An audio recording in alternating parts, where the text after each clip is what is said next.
네, 여론의 흐름을 분석하는 시간입니다. 김봉신 메타보이스 부대표와 함께합니다. 안녕하십니까? 안녕하십니까? 자, 헌법재판소 아직까지 윤석열 이 탄핵 선고에 대한 일정을 얘기하지 않고 있습니다. 3월 14일 금요일 오전 10시 35분을 지나고 있는데요. 부대표님은 언제로 좀 예상을 하십니까? 선고일이요. 예. 19일 아니면 21일 아니겠느냐, 둘 중에 하나인 19일. 예, 19일 아니면 21일 이렇게 보고 있습니다. 그래요. 19일. 이건 예. 또 좀 처음 들어보는 날짜이기도. 처음 예, 저는 19일은 처음 들어보는데. 보통 뭐라고 합니까? 14일. 오늘. 오늘이요? 예. 예. 오늘 해야 됩니다. 물론 뭐 그렇지만 오늘 해야 돼요, 부대표님. 오늘 이제 선고를 하려면 네. 그 미리 이제 이야기하는 그 과정이 있어야 될 텐데. 안 해도 돼요. 미리 안 해도 돼요. 미리 오늘 해야 돼요. 이렇게 간절한 제가 선고한다면 뭐 바로 말씀드리겠습니다만. 그러니까 이제 거의 뭐 주문을 외우고 있습니다. 예. 그러니까 오늘 뭐 어렵다라는 얘기 일단은 다 이제 등교를 했고 학생들 등교를 했고 인근 상가나 이런 데도 여러 거 뭐 공지나 이런 게 없었다 이런 얘기 하고 있지만 저는 오후에 당장 뭐 전격적으로 선고 좀 했으면 좋겠다라는 생각을 하게 되고 다음 주 월요일 뭐 얘기도 있고 그러니까 다음 주로 넘어갈 가능성이 크다는 얘기는 나오고 있는데 어떻습니까? 지금 이 시점 뭐 일각에서는 이른바 찌라시 아니면 카톡 메시지 이걸 통해서 5대3 기각이 돼야 된다. 기각이 될 거다. 이런 얘기도 좀 하고 있는데 여론의 흐름, 이 탄핵에 대한 여론의 흐름 이게 좀 어떻게 잡히고 있습니까? 예, 여론상으로 봐가지고는 기각과는 좀 거리가 있는 것 같습니다. 여론의 흐름을 보면 거리가 좀 있고요. 네. 여론이 크게 바뀐 것은 없습니다. 바뀐 게 없습니까? 바뀐 거는 없어서. 네, 대통령 탄핵에 대한 이 조사가 이게 탄핵 찬반에 대해서도 있었습니다. 이게 한국갤럽 조사가 있었는데 개요 들어보고 탄핵 찬반에 대해서 먼저 보죠. 예. 오늘 말씀드리는 조사는 3월 11일부터 13일 의뢰처가 없이 한국갤럽이 자체적으로 조사를 했습니다. 방식은 이동통 인삼사제공 무선전화 가상번호에서 무작위 추출한 전화조사원 인터뷰라고 되어 있는데 전화 면접조사입니다. 면접조사. 더 자세한 사항은 한국갤럽 홈페이지 및 중앙선거론사심의위원회 홈페이지를 참조하시면 되겠고요. 방금 지금 주신 말씀 중에 이제 탄핵 찬반 말씀 주셨는데요. 탄핵에 대한 찬성과 반대에서는 조금 차이가 있어 보이는데, 그게 이제 찬성이 원래 이제 60이었다가 지금 58이 됐습니다. 그러니까 이제 2% 포인트 적어졌다라고 하는데 이거 뭐 완전히 오차범위라 거의 같은, 뭐 크게 의미가 없는 라고 맞습니다. 같은 수치고요. 반대는 35에서 37이 된 건데요. 그러니까 반대가 2% 포인트 더 많아졌다라고 보실 수도 있는데 이것도 사실은 의미가 없습니다. 뭐 흐름이 이제 바뀐 건 아니고 유지가 되고 있다. 유지가 되고 있습니다. 탄핵 찬성과 반대. 이거를 이제 차트로 보시게 될 것 같으면 이와 같이 이 흐름이 그냥 똑같다라고 보시면 됩니다. 그래프로 쭉 보니까 윤석열 변화가 대통령 없다. 탄핵에 찬성하는 여론이 우세하다. 이게 이제 불변의 사실이고 여론으로만 따져서는요. 물론 이제 작년 12월에 조사했을 때는 75까지 이렇게 높았는데요. 이렇게 높았을 때는 그 진보 성향이신 분들이 굉장히 많이 응답에 적극적으로 응해 주셨습니다. 그래서 당시에는 진보 성향자가 이례적으로 많이 응답된 그런 조사라고 볼 수가 있겠고요. 1월 달서부터 조금 이제 낮아져서 지금 보시면은 그냥 50% 후반 60% 그러니까 대략 한 60 정도 10명 중 6명 이렇게 표현하면은 이제 정확한 것 같습니다. 지금 그런데 이 응답을 보시면은 뭐 ARS 조사에서는 굉장히 뚜렷하게 그 진보 성향자가 좀 안 잡히고 있고요. 그리고 이제 중도는 사실 이제 조금 돌아왔습니다. 그런데 이제 보수 성향이신 분들이 많이 응답을 하시고 계십니다. 그런 와중에 한 60 정도가 탄핵에 찬성한다라고 하는 것은 국민 여론 보수 성향이신 분들이 조금 더 들어오신다 하더라도 이게 바뀌지 않는다. 탄핵 찬성 여론이 우세하다라는 건 바뀌지 않는다. 탄핵 찬성 여론은 우세하다라는 것은 탄핵이 인용 결정이 내려지게 된다고 하더라도 물론 탄핵을 반대하는 사람들, 광장에 모인 사람도 있긴 해요. 하지만 그게 전체적인 여론을 완전히 바꿀 만한 그러니까 막 난리가 날 만한 그런 상황은 또 아닐 수도 있다. 왜냐하면 탄핵 찬성에 이렇게 10명 중 6명이 의견을 표시하고 있으니까 뭐 조금 혼란이 있겠지만은 크게 여론이 막 흔들리고 이런 가능성 없다 이렇게 볼 수 있겠네요. 그렇습니다. 예? 그 광장의 여론은 이제 크게 탄핵에 찬성하시는 분들이 있고 탄핵에 뭐 반대하시는 기각을 해라 이렇게 외치시는 분들이 있는데요. 사실은 침묵하고 있는 다수는 네. 탄핵에 대한 찬성 여론이 우세하다라고 보셔야 됩니다. 이게 이제 항상 우리가 이제 여론을 볼 때 광장에 계신 분들 물론 굉장히 좋은 말씀들도 많이 해주시고 이럴 수도가 있는데요. 네. 침묵하는 다수를 이제 보시는 게 여론입니다. 그래서 ARS 조사 같은 경우에는 다소 좀 광장 여론이 그대로 반영되는 측면이 있다고 한다면 네. 이와 같이 전화면접 조사에서는 침묵하고 있는 다수의 여론도 반영이 되기 때문에 국민 대표성, 모집단 대표성이 더 좋다 이렇게 봐야 될 것 같습니다. 네, 알겠습니다. 정당 지지도 한번 볼까요? 이어서 정당 지지도 어떻게 나왔습니까? 정당 지지도를 보시면은 정당 지지도 바뀐 게 없어요. 똑같네요. 완전히 같다고 보셔야 되는데요. 지금 보시면은 더불어민주당이 40%로 횡보, 국민의힘은 36%로 횡보입니다. 완전 같아요. 같습니다. 같다. 이어지고 있다. 그렇게 따진다면 요 사이에 무슨 일이 있었느냐? 이제 윤석열 대통령이 석방되는 그러니까 이제 풀려났는데 구속이 취소가 돼서 나와서 이렇게 지지자들을 향해서 이제 손을 흔들고 주먹을 불끈 쥐는 그런 사건이 있었는데 그게 여론에 반영이 안 돼요. 반영이 안 되는. 아주 크게 반영되지는 않고 조금 바뀔 수는 있는데 전체적인 흐름은 동일하다라고 하는 겁니다. 만약에 이제 그 석방 그러니까 구속 취소만으로 굉장히 크게 이게 여론이 출렁이려면 구속 취소된 사건이 그 뭐라고 해야 되나 국민적 공감대 즉 다시 해서 굉장히 억울하게 구속됐다. 라든지 아니면 구속이 취소된 다음에 엄청난 무엇인가 메시지가 아주 크게 변했다.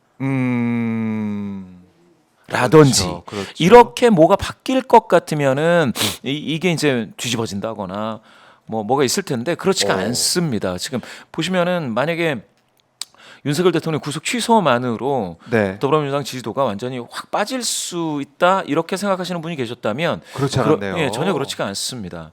그렇기 때문에 윤석열 대통령 구속과 관련된 민심은 구속되건 아니면 구속이 안 돼서 풀려나건 간에 사실 국민 마음에는 바뀌는 게 없다라는 건 이미 그냥 구속된 상태나 나와 있는 것 같다. 이미 이제 윤석열은 이제 끝났다.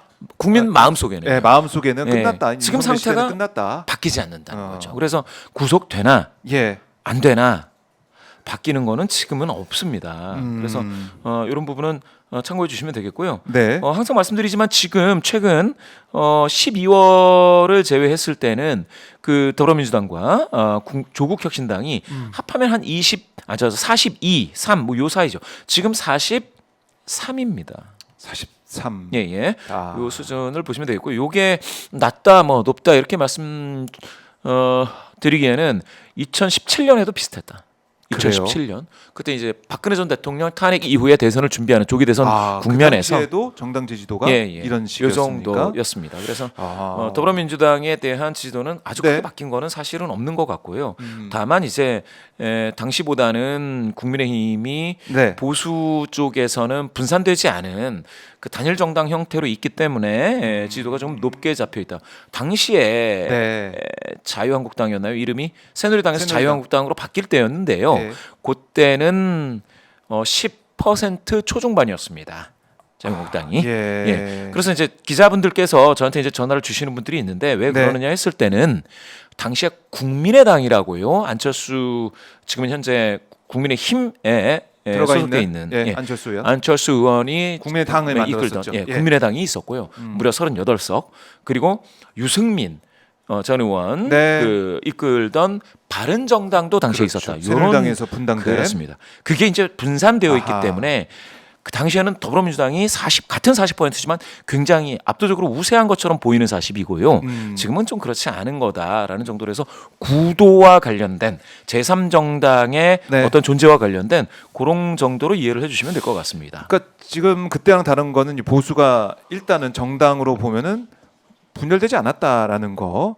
그래서 딱 응답할 때는 어쨌든 이제 국민의힘에 응답하는 사람이 많을 수밖에 없는 그런 상황인데 이게 뭐 이제 수치만 보면 얼마 차이 안 나 보이지만은 그렇지 않고 국민들의 정당 지지도 이거 봐도 민주당이 분명 앞서가고 있고 민주당의 이 행보나 이런 것들을 국민들이 많이 응원하고 있다 이렇게 볼 수도 있겠습니다. 예. 뭐 크게 변함이 없다라고. 수치상 뭐 4%포인트 차이라고 하지만 민심을 우리가 심층적으로 볼 때는 국민의힘 이 행태 이걸 우리가 받아들일 수 없다라는 생각. 아마 중도층에서는 특히 더 뭐 민주당과 국민의힘 여야라고 봤을 때는 야당에 더 힘을 실어준 모습은 뭐 이거는 뭐 부인할 수가 없을 것 같아요. 예. 네. 중도 성향이신 분들을 네. 잠깐 보시면은 43대 22입니다. 여기 격차가 좀 있죠.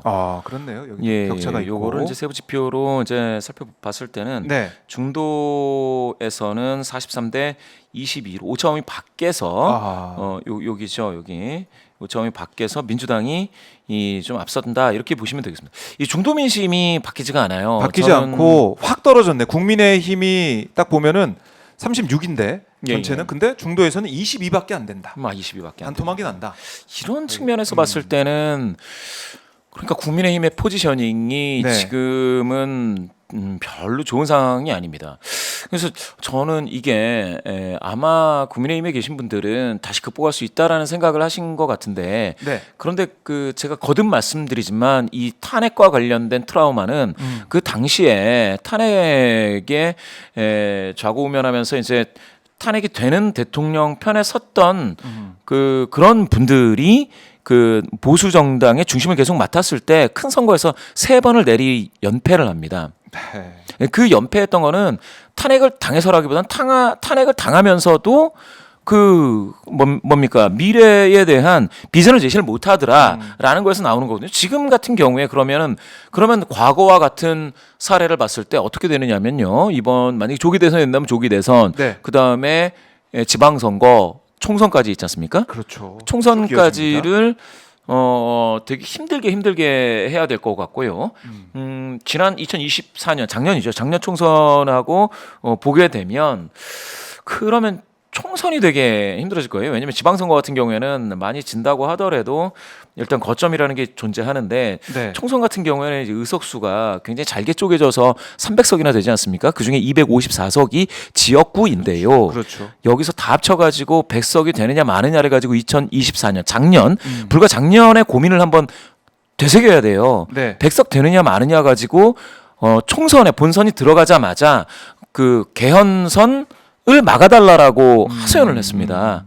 그러면 다음 총선에서는 지금처럼 중도 성향이신 분들한테 인기가 없어버리면 이거는 그러면 개헌선 예? 100석 지키기가 허덕허덕할 수 있다라는 것들을 분명히 좀 알고 그리고 네. 나서 손절할 거, 단절해야 될 거, 거리두기 해야 될 거 이런 것들을 생각하지 않을 수 없는데 국민의힘은 조금 애매한 부분이 있습니다. 그와 반대로 네. 더불어민주당 같은 경우에는 지금 중도에서 이렇게 40% 넘게 나오는 게요. 네. 이게 없었어요.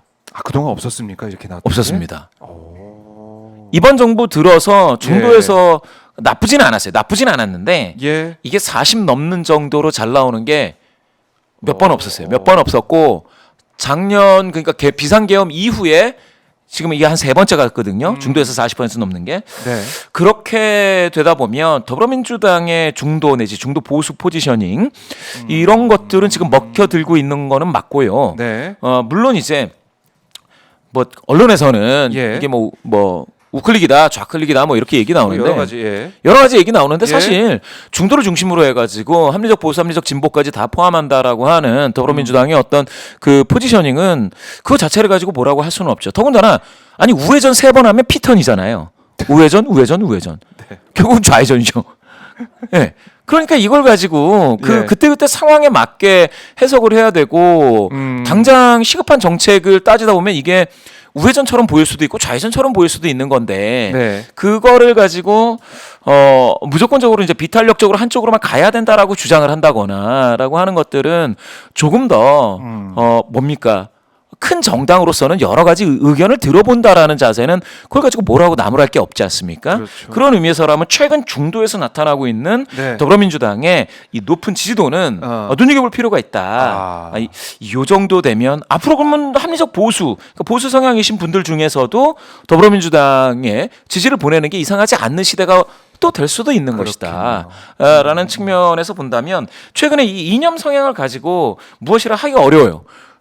중도에서 워낙 두툼하게 잡히고 있기 때문에 그런 측면에서 본다면 물론 진보 성향이신 분들은 지금 진보 성향이신 분들 중에 76이 더불어민주당, 보수 성향이신 분들 중에 75가 국민의힘 이렇게 갈려 있긴 합니다. 그래서 요 가운데 중도를 눈여겨 보시라 하는 말씀 이렇게 드리겠습니다. 네, 그러니까 이제 다음 총선에서 이대로 가면은 국민의힘 백석도 안 될 가능성이 있다.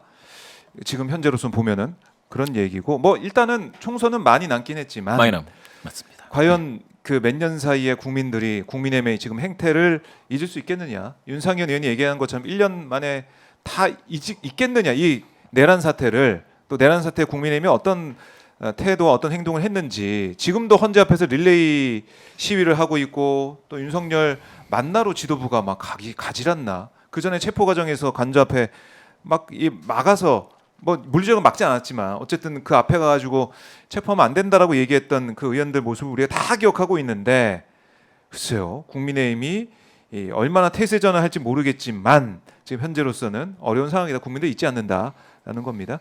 김태수님이 극우 빼고 우리 국민 속 터진다. 언제 파면됩니까? 빨리 파면 좀 해주이소라면서 슈퍼챗을 보내주셨네요. 이제 국민들의 마음입니다. 이게 국민들의 마음이고 이 혼란한 상황들을 빨리 정리해 주기를 바라는 마음들이 계속해서 이제 커지고 있다. 자, 그래서 파면 선고가 언제 나올까? 탄핵 선고가 언제 나올까? 오늘 아니면 다음 주 월요일 저는 이렇게 좀 생각을 하고 있는데 계속 저희 오마이 TV를 통해서 속보 주시해 주시고요. 자, 그래도 이제 차기 대선 얘기를 좀 해봐야겠습니다. 조기 대선. 왜냐하면 이제 한국갤럽도 그렇고 다들 이제 조사를 하고 있는 거 아닙니까? 예. 조기 대선 가능성을 염두에 둔 조사가 이어지고 있다는 것 자체가 윤석열 탄핵 인용 여기 이걸 가능성을 이제 보고 있는 것이니까요. 매주 저희가 보고 있는데요. 지난주 이재명 대표가 많이 이제 앞서갔습니다. 이번 주는 어떻습니까? 이번 주에도 불변입니다. 불변이다. 장래 정치 지도자 선호도 2021년 10월 이후부터 계속 보고 있는 요 표에서요. 네. 먼저 이름을 확인해 보죠. 이재명, 김문수, 한동훈, 오세훈, 홍준표, 조국, 이준석까지 이제 진한 색으로 칠해져 있습니다. 이렇게요. 그럼 1%라도 이렇게 잡히고 있다라는 의미가 될 텐데요. 이렇게 보시면은 자 34대 10으로 바뀌지 않고 있습니다. 자, 34대 10. 예. 이재명 대표가 1% 포인트 낮아졌다고 하는데 이건 뭐 의미가 없는 거 아닙니까? 예. 변동의 수치가 뭐 특별히 바뀌고 있지 않아 가지고요. 지난 12월에 이게 깜짝 놀랄 수치가 지난 12월 3주에 이재명 대표가 37에 올라섰었거든요. 이 37이 여기 글자를 좀 작게 이렇게 하면은. 봤을 때 요 37은 이 표에서 나타나는 가장 높은 수치입니다. 그래서 빨간색으로 표시해 놨군요. 예. 딱 보시면은 보라고. 이게 2021년서부터라고 했지 않습니까? 네. 2021년 10월. 눈을 씻고 찾아봐도 37이라는 숫자는 여기 한 번 나왔어요. 네. 작년 그렇죠. 12월. 작년 12월 3주 이재명 대표 37. 이게 굉장히 높은 거예요. 네. 그래서 요게 뭐 낮다. 이게 왜 50 안 나오냐 이렇게 생각하시는 분들이 있다면 정치 쪽에서는 그런 일은 없습니다. 가령 이제 신발 브랜드 이런 데는 있을 수가 있죠. 가령 뭐 나이키가 50 나왔다, 프로스펙스가 50 나왔다, 르카포 50 나왔다. 이거 그럴 수가 있어요. 그럴 수가 있는데 그거와 달리 정치 쪽에서는 그렇게 막 50 넘고 이렇게 쉽지가 않거든요. 그런데 37이 나왔던 건 이례적이죠. 이례적이다. 왜냐? 윤석열 대통령 같은 경우 후보 시절에 34 나오고 당선됐습니다. 그러면 지금 봤을 때 이재명 대표 거듭 말씀드리지만 지금 34가 당선권이다 이렇게 보실 수 있겠습니다. 그 해석은 자 2등인 이게 누구냐? 김문수 장관입니다. 자 최고치를 찍었을 때 10이 나왔다가 10%로 지금 조정되어 있는 것처럼 보이죠. 간신히 이제 두 자릿수를 지키고 있다라고도 평가를 할 수가 있는데요.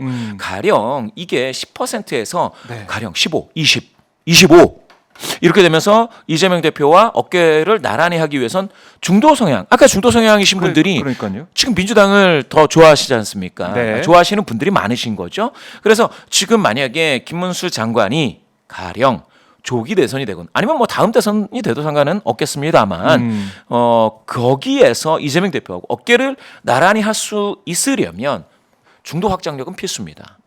예. 그런데 지금 10%에 머물러서는 네. 자, 34대 10이면 격차가 너무 심해요.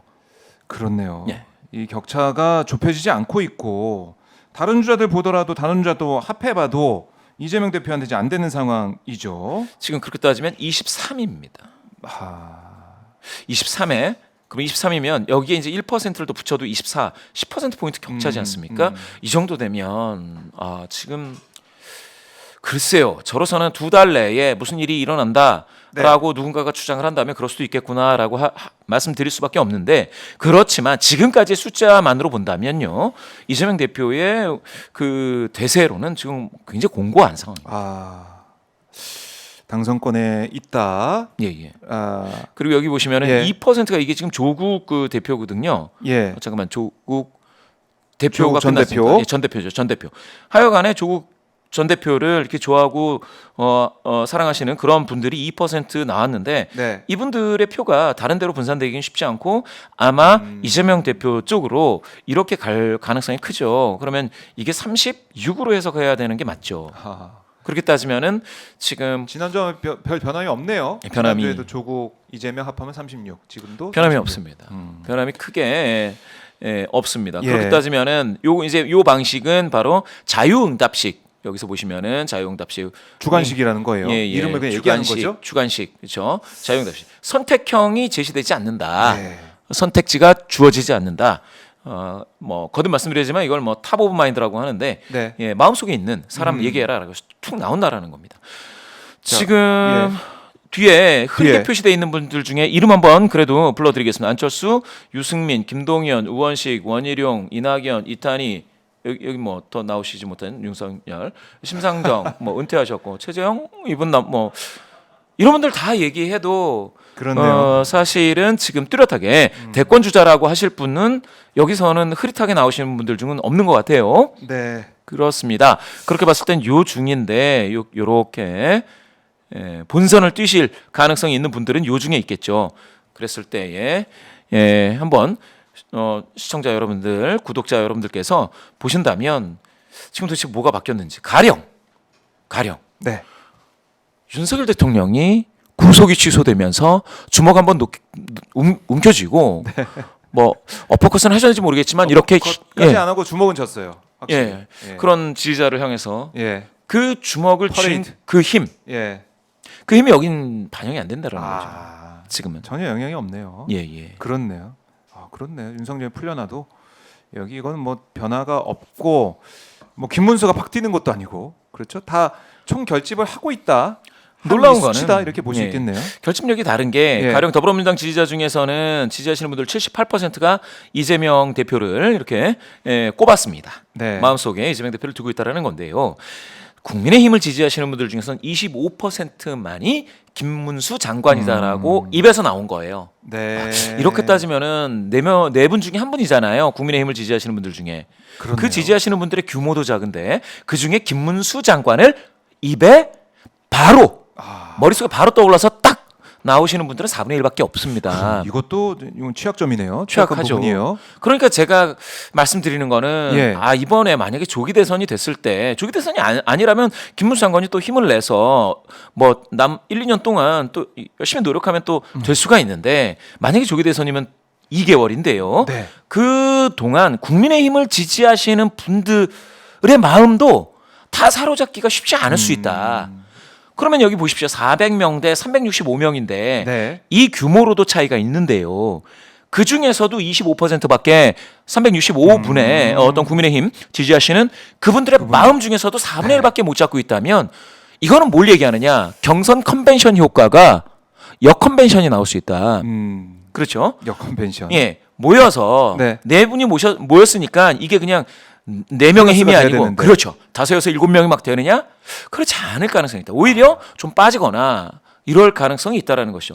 거기에 비하면 더불어민주당에서 이재명 대표를 이렇게 꼽는 입에 딱 머리에 떠올려 가지고 얘기하는 비율은 이게 비교가 안 됩니다. 78이라고 하는 숫자는 연령대별로 한번 보시겠습니다. 연령대별로도 여기 참 재미있는데 70세 이상이신 분들 중에서도 22%가 이재명 대표를 꼽았습니다. 그래요? 어르신들. 네. 김문수 장관을 꼽은 비율은 18입니다. 그러니까 분산되고 있지 않습니까? 이렇게 따지면은 이것도 참 재미있다. 네. 40대 허리가 되고 있죠. 40대이신 분들 56%가 이재명 대표, 50대에서 45% 이렇게 나왔습니다. 지금 뭐 20대에서 국민의힘을 지지하는 그런 분들이 많다 이런 말씀도 많이들 하시는데 네. 그래도 20대에서 여기 끝을 보시면은 잘 모르겠다가 한 절반 나오잖아요. 56이니까 굉장히 높은 비율로 나오죠. 네. 30대에서도 49가 잘 모르겠다, 무응답 뭐 이렇게 나오는데 자, 그나마 사람을 언급하는 비율은 네. 역시 이재명 대표 가장 높은 건 또 사실이에요. 이렇게 되면 예. 20대에서 김문수 장관, 김문수 장관 1%, 20대에서요? 예, 30대에서 6%, 40대에서 3입니다. 예. 경제활동 한참 하시거나 할 예정인 분들, 그런 분들 중에서 김문수 장관에 대한 현직 장관인데 언급 비율이 이렇게 낮다라고 하는 것은 상대적으로 이재명, 인지도가 좀 없네요. 그렇죠. 예. 이게 좀 너무 이거는 극복하기가 쉽지가 않겠다. 쉽지 않다. 이번에 턱걸이 영상 이런 게 어떤 영향을 좀 주겠습니까? 김문수 장관이 턱걸이도 하고 뭐 이런 영상들이 많이 돌아다니던데. 이런 생각이 들어요. 턱걸이를 잘하면 굳이 영상을 찍을 필요가 없잖아요. 턱걸이 10번 하는 사람이 영상 안 네. 찍잖아요. 턱걸이를 2번 하다가 3번 하니까 네. 찍을 수가 있는. 뭐 그래서 제가 생각했을 때는 조금 안타까워요. 그러니까 안타까우세요. 나도 힘이 있다라는 그 체력이 떨어지지 않는다라는 거거든요. 과거에 근데 정치인들이 다 그게 있었습니다. 내가 결코 체력이 떨어지지 않는다를 보여주는 그런 상징적인 어떤 그 홍보 영상이라든지 어떤 그런 입소문이라든지 이런 게 계속 있었습니다. 네. 예전에 김대중 대통령 나가실 때는 예. 사고 및 테러를 당하시기도 하고 사고를 당하시고 이래가지고 예. 다리를 약간 접으셨어요. 맞아요. 되게 이제 네. 안타까운 일인데 그랬을 때 오히려 이렇게 다리를 좀 절면서도 그런데 내가 건강하게 직무 수행을 할 수 있다라는 걸 보여주시기 위해서 막 이렇게 힘을 내시는 경우가 있었는데 예. 지금 턱걸이하고는 약간 좀 느낌은 다릅니다. 그걸 볼 때에 네. 사람들이 굉장히 그 가슴이 뭉클했던 그런 경우가 있어서요. 그러게 말입니다. 그런 것도 네. 보실 필요가 있습니다. 20대에서도 이제 보수화 됐다라고 이제 국민의힘에서 많이 또 얘기를 했던 그런 지지. 또 이준석 의원을 보더라도 20대에서는 또 지지를 많이 받고 있는 것도 아니에요. 3%입니다. 3%. 20대에서. 예. 30대에서 1%입니다. 이준석 의원. 이 부분이 그러니까 이준석 또 의원의 예. 어떤 그 잠재력이라고 해야 될까요? 이런 것들은 이제 청년층에 대한 그런 게 있을 텐데 저는 이준석 의원이 더 큰 정치를 하기 위해서는 여성 청년들에게도 예. 막 인기가 없어도 그 뭐랄까요? 기초 정서는 좀 없어야 되는데 그렇죠. 거부감은 좀 덜 줘야 되는 그런 것도 있겠다 싶은 그런 게 있습니다. 네. 또 20대에서 지금 기타 인물이 10%나 나왔거든요. 이거 아직 결정 안 했다는 겁니까? 다른 사람을 이야기한 거예요. 다른 사람 얘기했다. 예, 다른 사람. 10%가. 10%가 적은 비율이 아닙니다. 그렇네요. 10%. 예, 의견 유보 모른다, 무응답하겠다, 뭐 56입니다. 네. 이런 것들을 알고 뭐 여기 계신 뭐 모든 분들이 여기 쭉 있는 이런 분들이 20대의 마음을 잡기 위해서 노력 많이 해야 될 것 같아요. 30대도 마찬가지거든요. 지금 그렇네요. 49% 절반이 모르겠다. 나 잘 모르겠다. 이거 굉장히 높은 비율입니다. 네. 청년층을 향해서 좋은 정책 만들어 주시기를 또 요청드리는 그런 지표가 되겠습니다. 네, 청년층 봐도 뭐 20대 18%, 30대 27% 이렇게 지금 나와 있는 거 아니겠습니까? 맞습니다. 또 거듭 말씀드리지만 중도 성향이신 이재명 분들 중에서 대표가, 이재명 네, 39, 39. 이것도 예. 이제 눈여겨 봐야 되고. 예, 김문수 5, 김소. 예, 이런 것도 있습니다. 예. 보수 성향이신 분들은 이재명 65, 진보. 진보 성향에서 65, 보수에서 김문수 23. 이런 어떤 이것도 많이 차이나네요. 그 의견 집중도라고 네. 했을 때에 이재명 대표를 향한 어떤 국민적인 그 인기는 나타나고 있는 상황인 것은 분명하고요. 네. 예. 그리고 지금 속보가 들어왔는데 민주당에서 소득대체율 43% 연금 개혁안을 수용하겠다. 그러니까 국민의힘이 주장하는 이걸 이제 받아들여서 연금 개혁을 하겠다 이런 건데 연금 한발 양보하는 그런 민주당이 나왔는데요. 결정이 나왔는데 이재명 대표 지시라고 그러네요. 또 그러니까 이재명 대표가 국민의힘의 그러니까 상속세 부분도 그렇고 연금 소득 대출 부분도 그렇고 국민의힘의 입장을 수용하면서 어쨌든 정책을 풀어내는 개혁을 해내는 이런 모습도 보이고 있네. 이것도 또 영향을 줄 것 같습니다. 앞으로 중도나 보수 쪽에. 맞습니다. 이재명 대표 같은 경우에는 저는 뭐 지난번에도 말씀드렸다시피 부산시에 가서 현직 박형준 여당 부산시장 단체장을 예. 만나서 이야기할 정도로 지금 여러 가지 이념을 떠나고 여야를 떠나서 좀 힘을 모으자라는 그런 얘기를 많이 하고 있고요. 정책적인 면에서도 이 여러 가지를 개방하고 있지 않습니까? 네. 논의를 해보자 이렇게 하고 있는데 좀 이런 부분은 다수의 좀 여야를 떠나서 정치인들이 좀 힘을 모으는데 좀 지금 경제가 너무 안 좋아요. 저도 이제 보는 지표가 있는데요. 이거 보여드려야 되나? 지표가 있습니까? 어떤 지표인지. 진짜. 네. 이거 진짜 지금 너무 어렵다 지금 경제가. 예. 엄청나게 어려운데 이거 한국은행이거든요. 한국은행. 네. 이거를 사람들이 저는 이제 여론을 많이 이야기하기 때문에 이런 지표까지 많이 이제 이야기를 안 하죠. 그런데 이거를 지금 한국은행 여기 보도 자료입니다. 한국은행의 보도 자료예요. 제가 뭐 만든 게 아니고 경제 심리 지수 이런 거 한번 보시면 네. 지금 이거 한번 보시죠. 이렇게 지금 여기서 팍 떨어지잖아요. 저기가 어디입니까? 저기 딱 떨어지는 데가 올해죠. 밑에 이렇게 빠진 거 이거 저기 코로나19 팬데믹입니다. 팬데믹 때. 여기 최근에 나오는 요거 있잖아요. 요게 코로나 19 그때하고 네. 비슷해요. 여기 한번 보시죠. 예. 지금 이게 코로나가 시작될 때 2020년하고 요게 21년이니까 요때가 그냥 한창 극성을 부릴 요 골짜기가 네. 코로나 19에 심각했던 시절인데 지금 여기 한번 보실까요? 여기 조금 키워볼게요. 네. 여기 있죠. 여기가 이번에 2월입니다. 1월 통계니까 2월에 발표한 거죠. 예. 자, 여기 보시면 요거하고 비슷한 거는 여기밖에 없어요. 코로나 때요 지금. 그렇네요. 지금 우리는 코로나19 때하고 비슷한 경기 심리 상태예요. 이거를 왜 정치권이 이걸 도외시하면 안 됩니다. 한국은행은 국가기관이고 국가 통계를 만드는 기관이고요. 가장 권위 있는 기관이 이렇게 얘기를 하고 있어요. 지금이 뭐냐? 팬데믹하고 비슷하다. 팬데믹 한번 생각해 보세요. 저 시절에 어땠는지. 밖에 나가서 8시인가 그때까지 식당 못 하고 네. 다 집에 가야 됐고. 그럼요. 카페도 못 앉아 있고. 그렇죠. 거리두기를 엄청나게 했었고. 네. 그 시절하고 비슷할 정도로 지금 경기가 안 좋은데 도대체 이 정치는 지금 교착 상태에 빠져 있다. 네. 그런데 이재명 대표는 그나마 단체장도 만나고 어떻게 좀 해보자. 뭐 다급한 이야기들을 하고 있는데 반응을 해줘야 돼요. 여권에서도. 그러면 반응을 해줘야 돼요. 이것저것 다 내려놓고 예. 여야를 완전히 내려놓고 진보 보수를 내려놓고 지금 경기를 살리고 소상공인 자영업자들 지금 비명 소리가 지금 난린데 이걸 좀 봐야 된다. 이거 왜 안 보시는지 전 모르겠어요. 이 경제 지표를 좀 봐주십사. 네. 혹시 요새 환율 보시는 분들 계신지 모르겠는데요. 환율 여전히 1,400원대, 1,400원 중반대죠? 달러, 네. 유로, 엔화도 엔. 많이 올랐고. 더 있습니다. 네. 심지어는 홍콩 달러. 홍콩 달러. 위안화까지 네. 그냥 위안화도 200원. 난리예요, 난리. 이거 지금 어떻게 대한민국 경제 그냥 요거는 뭐 누가 뭐 자기의 의견을 얘기하는 게 아니고 국가기관이 내고 있는 네. 그런 통계 수치다라는 것들을 한번 보시면은 계속해서 여론에서도 안 좋고 지금 힘들다라고 하는 거 그런 거는 좀 봐주시기를 좀 여당 간곡히 좀 정치인들 네, 최성목 대행은 계속 거부권을 행사하고 있고 헌재도 아직 이제 판단을 내리지 않고 있어서 좀 불안전성 또 불확실성이 커져가고 있다. 이 경제가 제일 싫어하는 게 이렇게 결정되지 않고 질질 끄는 거 아니겠습니까?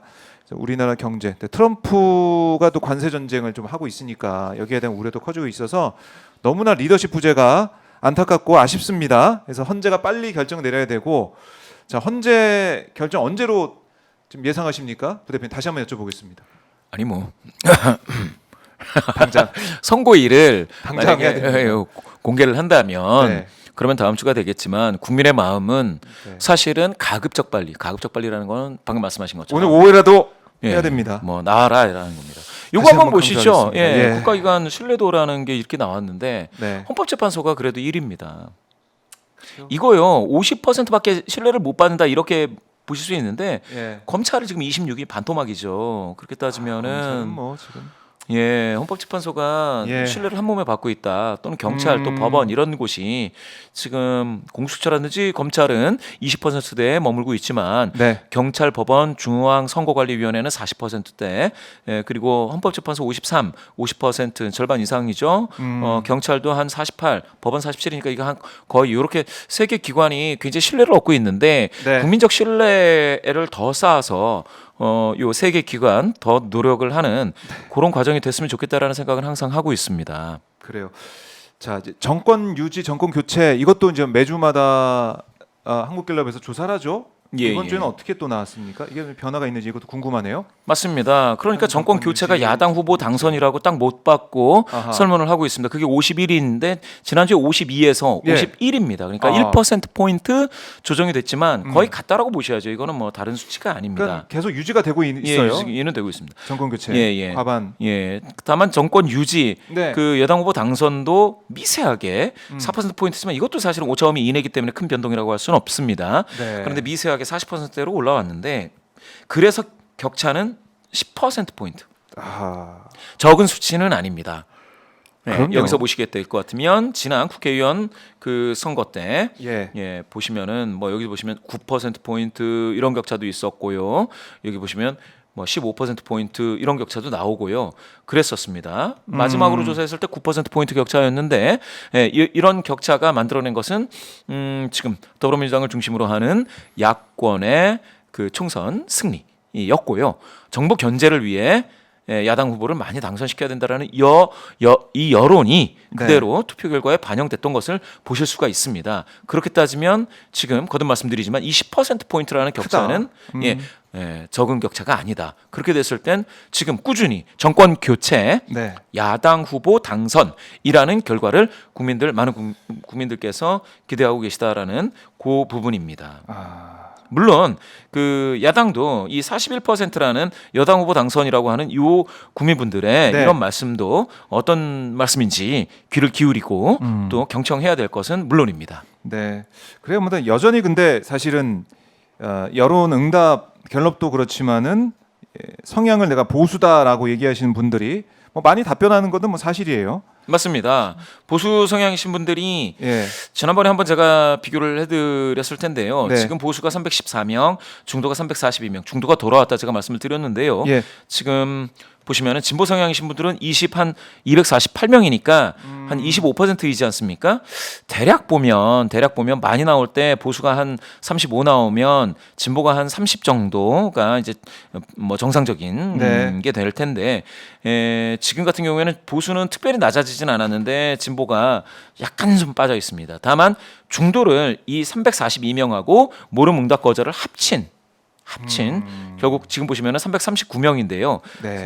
그 정도 한 44% 5% 이게 기본인데 중도가 다시 돌아온 것은 맞습니다. 그래요. 네, 중도가 다시 돌아온 건 맞고요. 그런데 전화 면접 조사가 아니고 다 했을 때 중도는 더 높아져요.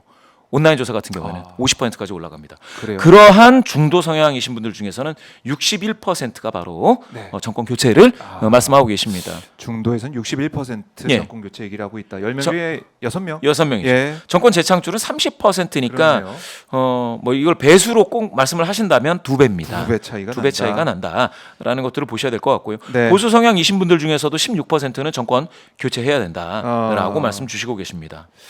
자, 그러니까 여론의 흐름 뭐 물론 이게 여론의 흐름 우리가 이걸 수치를 보면서 얼마 차이 안 나네 뭐 똑같네라고 할 수 있지만 민심의 도도한 흐름은 탄핵 빨리 인용해라 그리고 다음 정권은 야당 후보가 당선돼야 된다 이 부분 그건 변하지 않습니다. 그리고 이재명 대표가 당선권이라고 말씀 계속 해주시지만 지금 정말 앞서가고 있다 이런 것들은 변하지 않고 있다.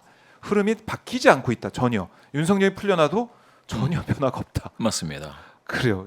이거 참 신기한 부분이고 김문수 후보가 이러면 결국에는 국민의 후보가 될 가능성이 제일 크다.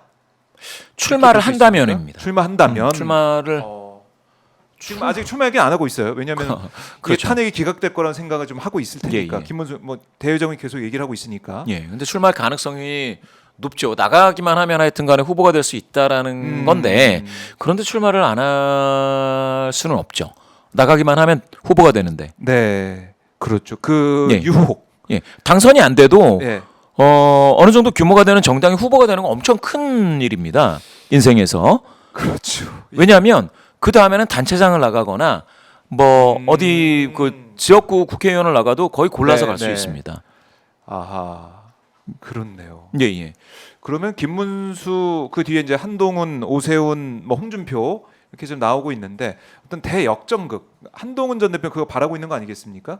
뭐 책도 내고 북코선 타고 이러고 있는데. 그러니까 김문수 대역전극. 장관보다는 훨씬 더 열심히 하고 있어요. 예, 예. 뭔가 뭐 하고 있어요. 뭔가는 인터뷰도 하고 막. 예. 이거 어떻습니까? 그거는 이제 사실 조바심이 좀 나는 부분도 있을 것 같아요. 왜냐하면 김문수 장관은 장관이라는 현직도 있고 예. 지금 뭐냐 지지도도 적잖이 잡히고 있기 때문에 그 뭐 언론 그 화면을 좀 더 받을 가능성이 있죠. 그런데 네. 한동훈 전 대표 같은 경우에는 아예 활동을 안 하면 그냥 화면상에서는 사라지기 때문에 굉장히 노력하는 것은 뭐 그렇다고 이해가 됩니다. 다만 굉장히 그 자기 세력을 모아서 굉장히 크게 좀 움직이지 않으면 예. 지금 같은 경우에는 활주로가 되게 짧은 이러한 조기 대선 같은 경우에는 이게 이륙하기가 쉽지가 않아요. 이륙 자체가. 이륙 자체가. 예. 떠야 되는데. 예, 떠야 되는데 몸이 좀 무거워서 그런가요? 뭐 좀 가볍게 하고 떠야 됩니까? 어떻게? 추진력이 추진력이 좀 딸리죠. 그렇습니다. 예.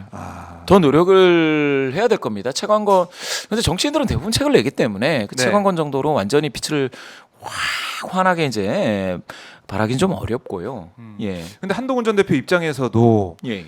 이 경선을 통과하려면 어쨌든 국민의힘의 지지를 받아야 되는 거 아니겠습니까?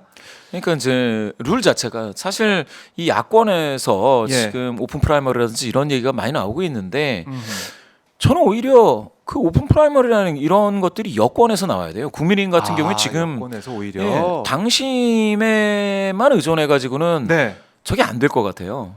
아하. 예.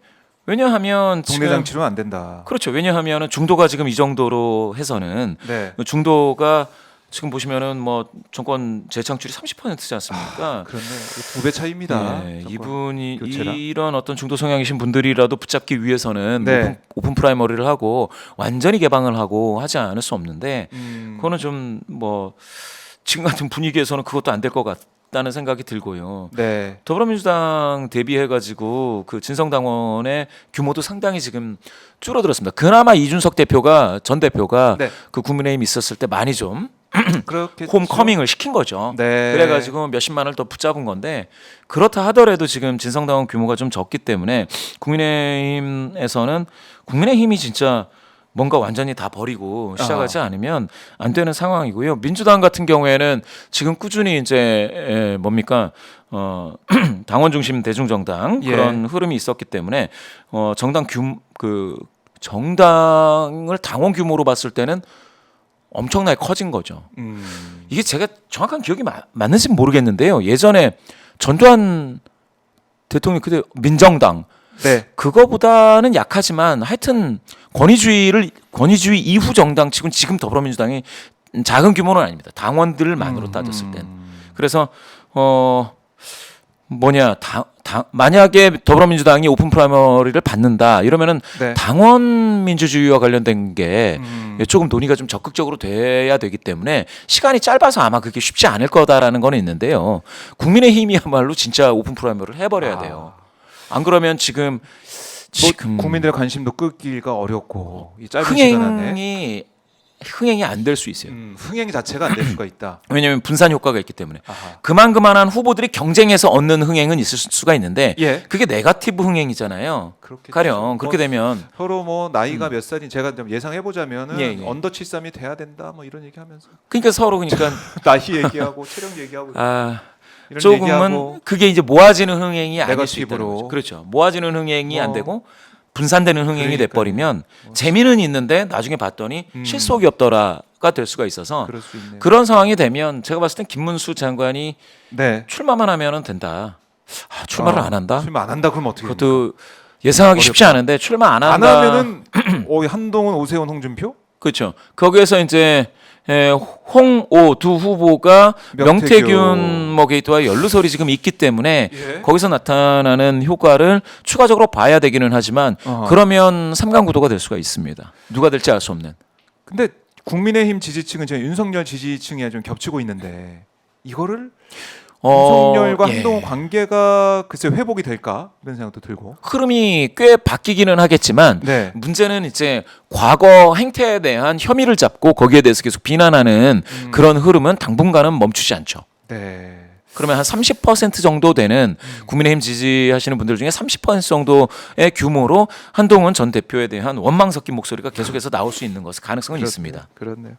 알겠습니다. 뭐 이제 조기 대선 얘기까지 저희가 해봤지만 일단은 제일 급한 건 바로 탄핵 심판 선고입니다. 파면 이후에 조기 대선이 있는 거니까요. 다음 주에는 정말 이제 파면 이후에 조기 대선 국면에 쫙 접어들면서 김봉신 부대표와 분석을 좀 더 하고 싶습니다. 그런 바람 저뿐만이 아니고 저희 시청자분들도 함께 가지고 있을 것 같은데 다음 주에는 좀 다른 상황에서 갤럽 조사나 여론 흐름을 저희가 분석을 해보기를 간절히 또 바라겠습니다. 예. 네, 부대표님 말씀 잘 들었고요. 다음 주에 뵙겠습니다. 감사합니다. 고맙습니다.